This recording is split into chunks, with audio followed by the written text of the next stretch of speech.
अब आपको जो एब्सटेन फ्रॉम वर्क भी है, वो पहले first of all you have to discuss with them. अगर कोई जेन्युइन कॉज़ भी है, तब भी वो अलाउ करेंगे तो आप कर सकते हैं, अदरवाइज़ आप नहीं कर सकते हैं। मतलब आपकी आवाज़ को दबाने की कोशिश है। Don't you think it's the violation of your basic right of freedom? लेकिन इन एक्ट्स में जो ये अमेंडमेंट्स आ रहे हैं, उसके हिसाब से लॉयर्स पे चेक लगाने की कोशिश की जा रही है कहीं न कहीं। सर, जिस तमाम जो वकील हैं वो अब हड़ताल की भी बातें कह रहे हैं। जो मुद्दा है, ये मुद्दा कोई पटियाला हाउस के वकीलों का या दिल्ली के वकीलों का नहीं है। ये मामला पूरे हिंदुस्तान के 27 लाख वकीलों का है। पूरे हमारे बार काउंसिल ऑफ इंडिया के जो चेयरमैन हैं, वो भी इस मुद्दों पे हमारे साथ हैं और उन्होंने भी इसमें रोष जताया है। और सर, तमाम लॉयर कम्युनिटी को आप क्या संदेश देना चाहते हैं? बताऊँ कि सभी लॉयर्स को इस मुद्दे पे एक साथ रहना है, यूनाइट होके इसको हमने जब तक ये वापस ना हो जाए, हमें साथ रहना है और एक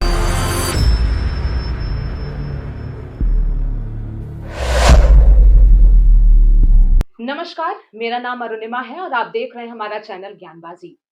एडवोकेट अमेंडमेंट एक्ट, ये आज के समय पे इतना गर्म मुद्दा है जिसने वकालत के साथ-साथ खबरों के गलियारों में भी अजीब-सा बवाल मचा रखा है। सरगर्मियां तेज हैं। आज इसी मुद्दे को लेके हमारे साथ मौजूद हैं जगदीप वत्स। वत्स साहब, अगर बात करें इनके परिचय की तो न्यू दिल्ली बार एसोसिएशन के प्रेसिडेंट हैं, लेकिन इसी के साथ-साथ ज्यूडिशरी में एक बहुत बड़ा नाम है। साथ Jagdeep Vats coordination committee all district courts bar association of Delhi के चेयरमैन भी हैं।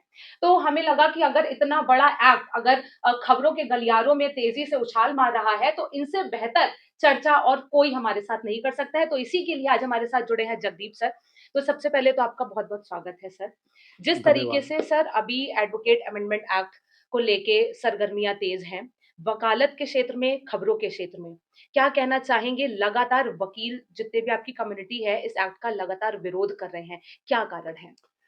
देखिए, लॉयर्स ने डिमांड की थी लॉयर्स प्रोटेक्शन एक्ट की और ये लॉयर्स जितने भी पूरे हिंदुस्तान के एडवोकेट्स हैं, ये एडवोकेट एक्ट के साथ गवर्न होते हैं और एडवोकेट एक्ट में प्रपोज्ड अमेंडमेंट बिल ये लाने जा रहे हैं, जिसमें कि ऐसे बिल्स ला रहे हैं, जिसमें कि हमारी बार एसोसिएशंस, बार काउंसिल और बार काउंसिल ऑफ इंडिया भी इफ़ेक्ट हो रही है।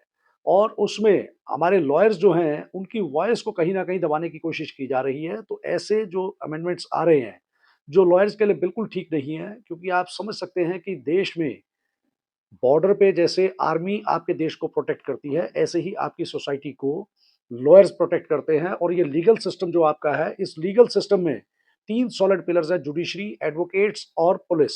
और उनमें एडवोकेट्स बहुत अहम भूमिका निभाते हैं क्योंकि समाज में अगर किसी को भी लीगल असिस्टेंस की ज़रूरत होती है, तो किसी का भी जजेस या उनके रिलेटिव का, पुलिस या उनके रिलेटिव का या समाज के किसी भी व्यक्ति को लीगल अगर कहीं कोई केस में ज़रूरत पड़ती है, तो एडवोकेट्स ही उनको रिप्रेज़ेंट करते हैं और उनकी आवाज़ को उठाते हैं और उनके लिए केस फाइट करते हैं।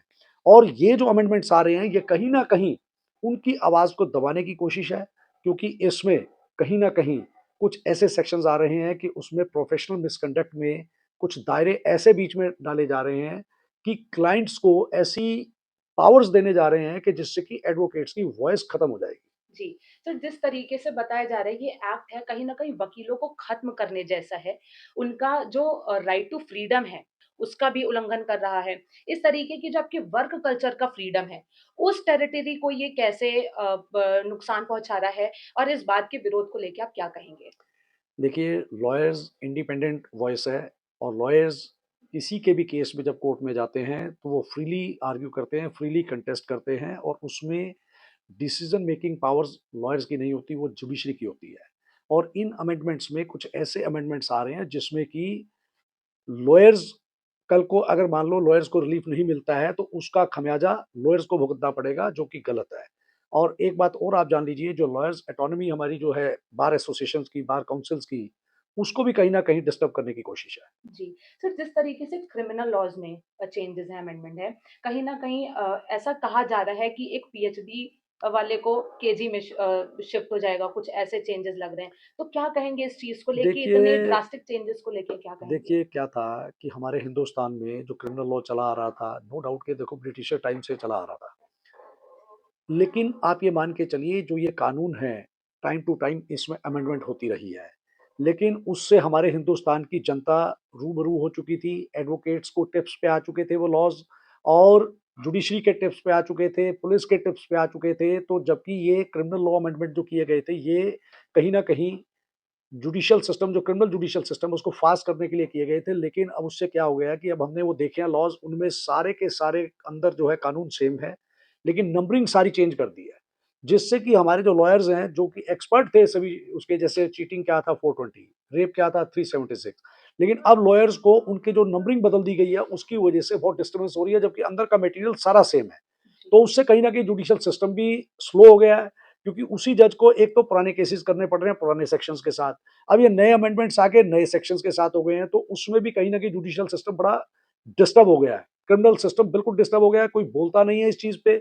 तो मैं तो अपने लॉयर्स भाइयों से, बहनों से, जो हमारे अधिवक्ता साथी हैं, उन सभी से अपील करूँगा कि एटलीस्ट ये जो अधिवक्ता, जो हमारा ये एडवोकेट एक्ट है, इसमें जो प्रपोज्ड अमेंडमेंट्स आ रहे हैं, इनको थोड़ा-सा पढ़ें, समझें और इसमें हमारा साथ दें, क्योंकि ये जो अगर हो गया, तो हमारी जो फ्रीडम है, जो हमारी इंडिपेंडेंट सोच है, वो बिल्कुल खत्म होने जा रही है। अगर इसको प्रोटेस्ट नहीं किया गया, इसको अगर इसमें आवाज़ नहीं उठाई गई, तो जैसे क्रिमिनल लॉ में हो गया है, वैसे ही इसमें भी हो जाएगा। जी, आज क्रिमिनल लॉ में अगर आप देखें, सभी लॉयर्स अब कंप्लेंट्स कर रहे हैं, लेकिन जब आए किसी ने कंप्लेंट नहीं की, क्योंकि अब उनको पता लग गया कि इसमें अंदर के लॉ सारे सेम है, नंबरिंग सारी चेंज कर दी है।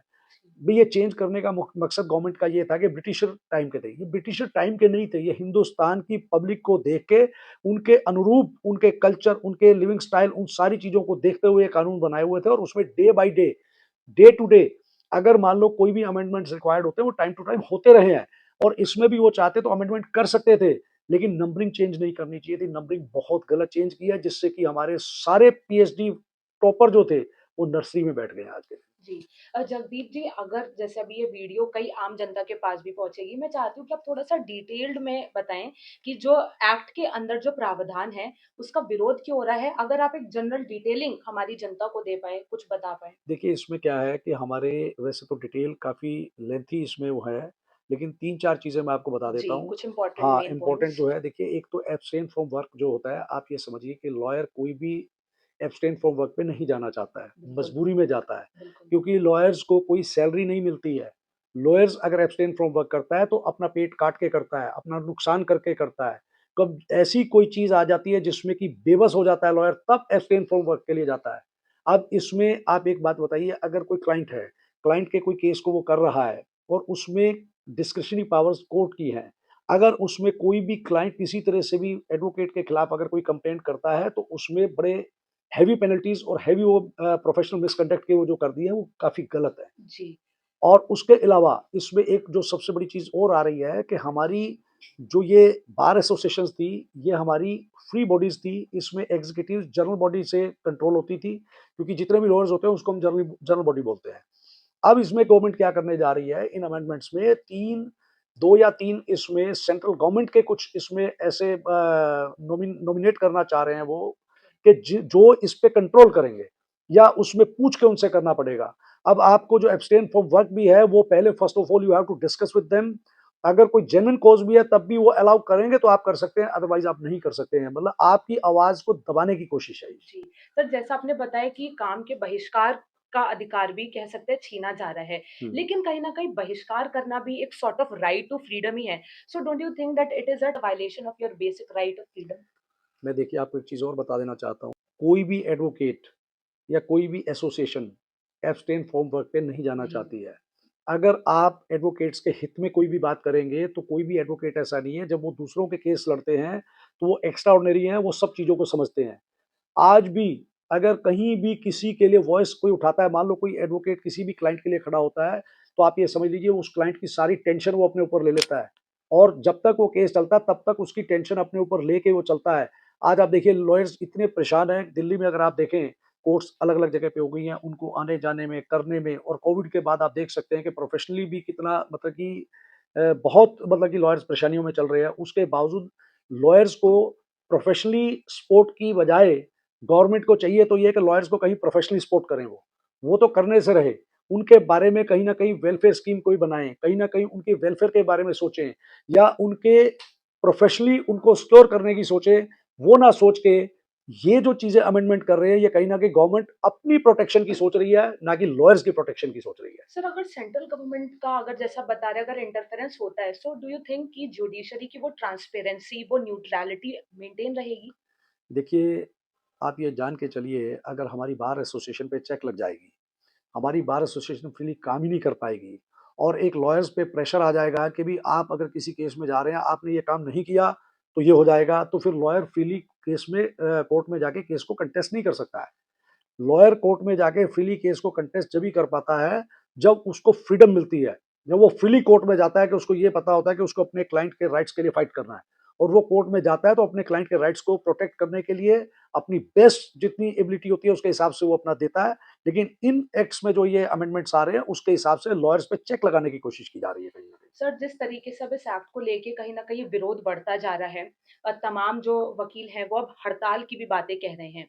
क्या कहेंगे इसको लेके? क्या आप लोग का अगला कदम क्या होगा इस चीज़ से लड़ने के लिए? सरकार के सामने अपनी बात कैसे देखिए, रखेंगे? ये जो मुद्दा है, ये मुद्दा कोई पटियाला हाउस के वकीलों का या दिल्ली के वकीलों का नहीं है। ये मामला पूरे हिंदुस्तान के 27 लाख वकीलों का है। पूरे हिंदुस्तान का एक-एक वकील इस अमेंडमेंट से अफ़ेक्टेड होने जा रहा है। और अभी हमने परसों बार काउंसिल ऑफ इंडिया के हमारे चेयरमैन श्री मनन मिश्रा जी से भी हमने मुलाकात की। श्री वेद प्रकाश शर्मा जी भी थे, वो बार काउंसिल ऑफ इंडिया के हमारे दिल्ली बार काउंसिल से मेंबर हैं। अपूर्व शर्मा जी से भी बात की, एक और हमारे मेंबर थे, उनका मैं नाम नहीं याद कर पा रहा। और हमारे राजेश मिश्रा जी भी हमारे साथ थे, बार काउंसिल के हमारे सेक्रेटरी हैं। और हमारे सभी कोऑर्डिनेशन कमेटी के प्रेज़िडेंट सेक्रेटरीज़ थे, तो वहाँ हमने उनसे बात की और इसमें हमारे बार काउंसिल ऑफ इंडिया के जो चेयरमैन हैं, वो भी इस मुद्दों पे हमारे साथ हैं और उन्होंने भी इसमें रोष जताया है और उन्होंने भी इसमें हमें ये विश्वास दिलाया है कि वो हमारे साथ मिलके इसमें इसको रिमांड बैक कराएँगे और इनको वापस कराएँगे। सर तमाम लॉयर कम्युनिटी को आप क्या संदेश देना चाहते हैं? देखिए, मैं एक ही संदेश देना चाहता हूँ कि सभी लॉयर्स को इस मुद्दे पे एक साथ रहना है, यूनाइट होके इसको हमने जब तक कि ये वापस ना हो जाए हमें साथ रहना है और एक-दूसरे को कोऑपरेट करना है। और अगर ये वापस नहीं करते हैं, तो हमें हो सकता है इसके लिए लंबी लड़ाई भी लड़नी पड़ सकती है। जी। तो अंत में ये थे हमारे साथ जगदीप बस जी, जिन्होंने हमें बहुत ही कह सकते हैं डिटेल्ड तरीके से ये बताया कि जो एडवोकेट अमेंडमेंट बिल है, ये इससे वकीलों के लिए क्या नुकसान हो सकता है, तमाम जो लॉयर कम्युनिटी है, उसको किस तरीके की परेशानियाँ झेलनी पड़ सकती हैं और इस एक्ट को लेके तमाम जो लगातार विरोध बढ़ रहा है, लगातार जो लॉयर कम्युनिटी में कह सकते हैं एक अलग तरीके का डिसअपॉइंटमेंट देखा जा रहा है। तो अब आगे देखना ये होगा कि तमाम जो ये लॉयर कम्युनिटी है ये इस एक्ट का किस तरीके से प्रोटेस्ट करती है, किस तरीके से अपनी बातों को, अपनी माँगों को सरकार के सामने रखती है। तो बहुत-बहुत शुक्रिया वत्स सर आपका। आपने हमें बहुत ही डिटेल तरीके से बहुत ही विस्तृत जानकारी दी। धन्यवाद। धन्यवाद।